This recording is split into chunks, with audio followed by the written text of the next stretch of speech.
Go.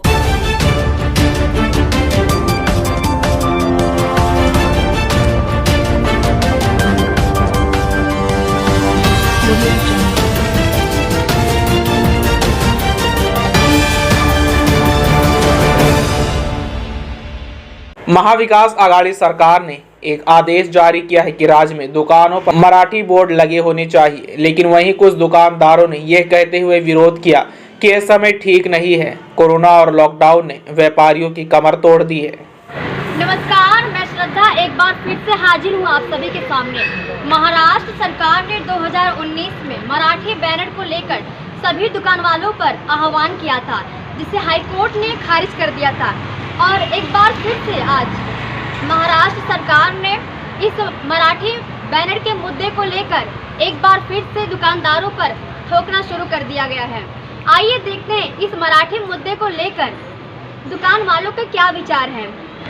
Maharashtra में मराठी अगर लिखकर बोर्ड बनाते हैं तो कोई तकलीफ नहीं है, मगर इस समय ये कोई समय नहीं है कि इस पर आप इसको लागू कर दिया जाए। तो ये कोई समय नहीं है।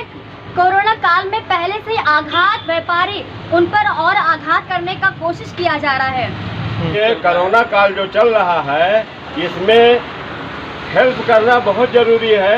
व्यापारी हुए तो या आम नागरिक हुए तो लोड पे लोड देते जा रहे हैं। तो एक जो भूखा मर रहे हैं, आत्महत्या कर रहे हैं, उनके विषय में क्या ये लोग योजना बना के रखा है सरकार, उसको बोलना चाहिए। ये क्यों नहीं उनके जो गिलानी हो रही है, भूखे मर रहे हैं, उनके ऊपर कभी ऐसा निकाला, कोई योजना निकाला जो भूखे मर रहे हैं? हाँ, वो भी तो होना ज़रूरी है।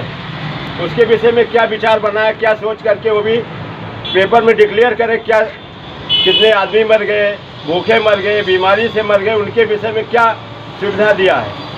आपका कहना है कि प्रशासन को पहले कोरोना से जो मरीज बीमार हो रहे हैं या प्रशासन पब्लिक को जो सुविधा है वो मिलनी चाहिए, बाद में ये चीज़ देखना चाहिए। पहले काम धंधा के विषय में पब्लिक को भोजन जरूरी है, काम धंधा जरूरी है, तब उसके बाद कोई भी किसी प्रकार का विचार होना चाहिए। और ये कोरोना काल में आपातकालीन अधिकार होता है, ये 3 अधिकार होता है। एक जो प्रेजेंट में परिस्थितियों को देखते हुए अपना कार्य करना जरूरी है। आपको लगता है कि मूल मुद्दों को भटकाने के लिए इस तरह के मुद्दे सरकार लेके आ रही है? क्या आपको लगता है कि मूलभूत जो है मुद्दे को भटकाने के लिए मूलभूत सब भूल गई सरकार। अच्छा, मूलभूत सब भूल गई है। दुनिया भर का जो है इसमें जो तरह तरह के जो कानून लागू कर रहे हैं उस पर नहीं विचार कर रहे। पेट्रोल बढ़ गया, डीजल बढ़ गया और भी जीएसटी लग गई, क्या क्या इसमें माल खराब निकलता है। मदद करने के बजाय एक नई नीति लागू कर रही है। ये किस हद तक सही है? आप देख रहे हैं जनता में आक्रोश दिखाई दे रहा है। पहले स्वागत है सर आपका हमारे इस न्यूज़ चैनल में।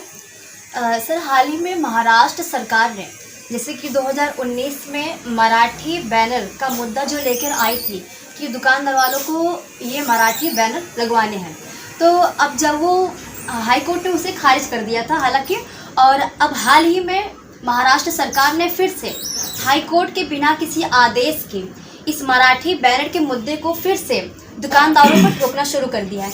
तो मैं चाहूँगी कि आप अपना इस पर विचार दें। सबसे पहले तो मैं आपको बताना चाहता हूँ जो राज्य सरकार ने जो निर्णय लिया है, ठीक है, वो हाई कोर्ट का अगर कहीं उल्लंघन हुआ है तो सॉरी, मैं उस विषय में नहीं जानता हूँ, लेकिन महाराष्ट्र सरकार ने जो निर्णय लिया है एक तरह से मैं उसको उचित बोलूँगा, लेकिन समय जो है वो अनुचित है। उचित इसलिए कि मैं जिस राज्य के अंदर रहता हूँ, जिस राज्य के अंदर मैं व्यवसाय करता हूँ, वहाँ की वो जो भी राज्य की भाषा है उसके बारे में मुझे गर्व होना चाहिए, उसका सम्मान होना चाहिए। इसीलिए जो राज्य सरकार का निर्णय है मराठी बोर्ड लगाना चाहिए, और ये बहुत पुरानी मांग है, इसीलिए उसको लगाया, उसको मैं उचित मानता हूँ। लेकिन समय अनुचित इसलिए है कि गत 2 साल से कोरोना की वजह से व्यापारियों के क्या हाल है। आप देख रहे हो कि 2 साल से टोटली सबका व्यवसाय बंद पड़ा हुआ है। कुछ ऐसे भी व्यापारी होंगे कि जिन्होंने नया व्यवसाय शुरू करने के लिए 2019 में कहीं से बैंक से लोन लिया होगा या किसी से सराफा ब्याज पे कहीं से पैसा लिया होगा और उन्होंने व्यवसाय चालू किया होगा, लेकिन अनफॉर्चुनेटली लॉकडाउन आया तो वो उस परिवार की, आज वो उस व्यापारी की क्या हालत होगी हम समझ सकते हैं। तो कहीं ना कहीं सरकार को मैं आपके माध्यम से और विविध दूसरे माध्यम से भी सरकार को यही विनती करूंगा कि इस निर्णय आपका योग्य है, लेकिन समय अयोग्य होने के कारण इसको स्थगिति दी जाए। यदि सरकार इस निर्णय को स्थगिति देना उचित नहीं समझती है तो कम से कम प्रशासन को इस तरह के निर्देश देवे कि भाई हर व्यापारी से, किसी भी व्यापारी के साथ जोर जबरदस्ती नहीं की जाए कि भी तुम्हारे पास बोर्ड नहीं है लगाओ, क्योंकि जब बोर्ड लगाना है या बोर्ड को लगाया हुआ उतारना है या नया लगाना है तो आज 1000 रुपये से लेके जो कंपनी होती है, जो फर्म रहता है, जो व्यवसाय रहता है, उसकी प्रतिष्ठा के हिसाब से 1000 रुपये से लेकर लाखों रुपए तक का उसके पीछे खर्चा होता है। तो ये सब परिस्थिति को देखते हुए आज कहीं ऐसे व्यापारी होंगे कि जो ये खर्चा नहीं कर सकते, तो ऐसी परिस्थिति में जोर जबरदस्त से किसी भी व्यापारी के साथ नहीं किया जाए। अन्यथा अगर सरकार इसको अगर गंभीरता से नहीं लेगा तो इसका नतीजा ये हो सकता है कि जो व्यापारी ने अगर कहीं किसी कारणवश अगर उसने बोर्ड नहीं लगाया तो कहीं ना कहीं भ्रष्टाचार को बढ़ावा देने का ये काम साबित होगा। एक और सवाल है, महाराष्ट्र सरकार ने जिस तरह से बताया है कि फैसला दिया था कि अपना ये जो मराठी बैनर है ये होने चाहिए और जितने भी सरकारी कामकाज है महानगर पालिका को लेकर वो सारे कामकाज मराठी भाषा में होना चाहिए। तो हालांकि अभी देखा जाता है कि वो मराठी के साथ साथ इंग्लिश में भी देखा जाता है, तो आपका उस पर क्या विचार है? नहीं, ये देखिए, ये कैसा होता है कि कुछ लोगों की ऐसे मेरे को बोलेंगे आप कि मराठी में लिखो, हिंदी में लिखो। हम एक्चुअली सही मायने में क्या हुआ, ये देश का दुर्भाग्य है कि हम आज भी जात पात और धर्म भाषा पे ही हम अटके हुए हैं। कहीं ना कहीं हम इस देश के नागरिक हैं। जो भी भाषा आप जानते हो उस भाषा में आपने सरकारी कोई भी कार्यालय के अंदर आप उसको व्यवहार करना चाहिए। लेकिन मैं फिर भी आपको बोलता हूँ कि हम जिस राज्य के अंदर रहते हैं वो राज्य की भाषा का कहीं ना कहीं सम्मान जरूर होना चाहिए। इसीलिए इसमें कुछ ज़्यादा कमेंट करना योग्य नहीं होगा। ठीक सर, शिवसेना का आरोप है अभी इस समय फिलहाल कि शिवसेना का आरोप है कि जो बीजेपी सरकार है, अपने केंद्र के बीजेपी सरकार, वो मराठी भाषा को अभिजात भाषा होने से रोक रहा है। नहीं, इसमें क्या, उसमें कोई मुझे तो कोई तथ्य नहीं दिखता है। ऐसा कहीं पे भी कोई ऐसा एविडेंस शिवसेना लोगों को दिखावे कि ये कारण से ये आरोप है उनका, तो मैं भी मानूंगा। ऐसा कुछ कहीं पे भी नहीं होता है।